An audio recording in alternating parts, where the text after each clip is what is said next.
Hello दोस्तों, कैसे आप सब। आई होप एकदम मस्त होंगे और फुल मजे कर रहे होंगे। तो आज हम बात करेंगे कैसे कंपनियां अपने प्रोडक्ट पे डिस्काउंट देती हैं। मान लीजिए कि आपने कोई स्मार्टफोन खरीदा, उसका प्राइस अभी 50,000 है और उसके बाद आप कुछ समय बाद देखते हैं कि उसका प्राइस हाफ हो जाता है। तो ये चीज कैसे होती है, तो आज मैं इसी के बारे में बताने वाला हूँ। आपको टेंशन लेने की जरूरत नहीं है, भाई आया है फुल बता के जाएगा। बस वीडियो लास्ट तक देखना और आपको सारी जानकारी मैं यहीं पर दूंगा। तो सबसे पहले बात करते हैं सेल का अर्थ क्या है। कुछ समय के लिए प्राइस को कम करके कस्टमर्स को अट्रैक्ट करना सेल कहा जाता है। तो एग्जांपल के तौर पे जैसे बात कर लेते हैं कि गूगल का पिक्सल 6a आया था, अभी रिसेंटली लॉन्च हुआ है, 1 महीने हुए होंगे, और वो आया था 46,999 रुपए उसकी प्राइस थी। और इस Flipkart big billion day sale में मिलने वाला है आपको सिर्फ 27,699 का। मतलब आप एक तरह से कह सकते हैं नियर अबाउट 40% इसकी प्राइस गिर चुकी है।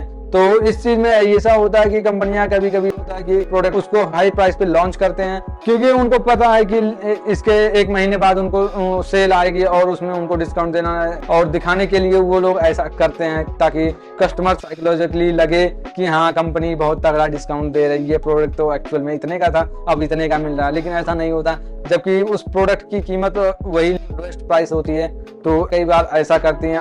दूसरी बात ये हो जाती है कि कभी कभी होता है कंपनियां अपने स्टॉक्स को क्लियर करने के लिए ऐसा करती हैं। जैसे हर साल कंपनियां साल के लास्ट में जरूर से ऐसा कुछ ना कुछ सेल लेके आती हैं। जैसे कि बात कर लें एप्पल के बारे में, तो एप्पल का साल के लास्ट में ऐसा कुछ ना कुछ सेल लेके वो लोग आते ही हैं, क्योंकि उनको रहता है कि अपने पुराने स्टॉक्स को क्लियर करना रहता है और जो नए प्रोडक्ट लॉन्च हुए हैं वो भी बेचना रहता है। तो उनके लिए जगह बनानी पड़ती है और पूरा वेयर हाउस को खाली करना पड़ता है। इसलिए वो लोग सोचते हैं कि सेल में अपना प्रोडक्ट एटलीस्ट उनकी जो प्रोडक्शन कास्ट आई हो वही निकल जाए। तो इसलिए काफी कंपनियां साल के लास्ट में सेल में अपने सारे प्रोडक्ट को सेल करके स्टॉक्स को क्लियर कर लेते हैं। और तीसरी बात ये हो जाती है कि आप लोग सोच रहे होंगे कि ऑनलाइन कंपनियां डिस्काउंट्स कैसे देती हैं। तो ऑनलाइन जो कंपनियां होती है वो कस्टमर ट्रैफिक से काफी ज्यादा पैसा बनाते हैं। जैसे कि अगर मान लीजिए कि अगर कोई भी प्रोडक्ट को अगर जितने कस्टमर ने विजिट किया उसका सपोज कीजिए कि सिर्फ 10% कस्टमर्स ही उसको परचेज किए हैं।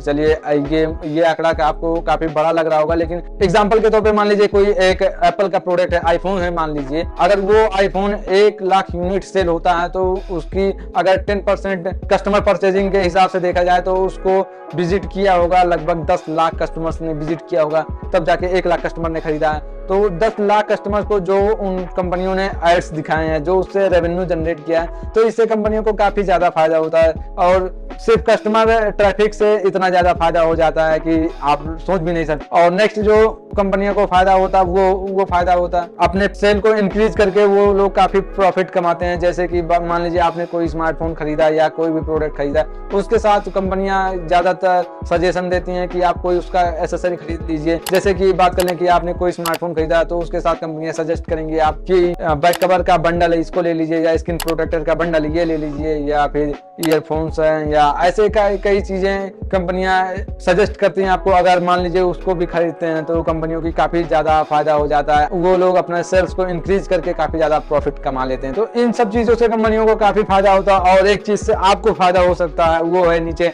सुपरटेक को सब्सक्राइब कीजिए और आपको मस्त मस्त अपडेट्स मैं देता रहता हूं। तो इस वीडियो को लाइक कीजिए और चैनल को सब्सक्राइब कर लीजिए। हम मिलते हैं आपसे नेक्स्ट वाली वीडियो में, तब तक के लिए बाय।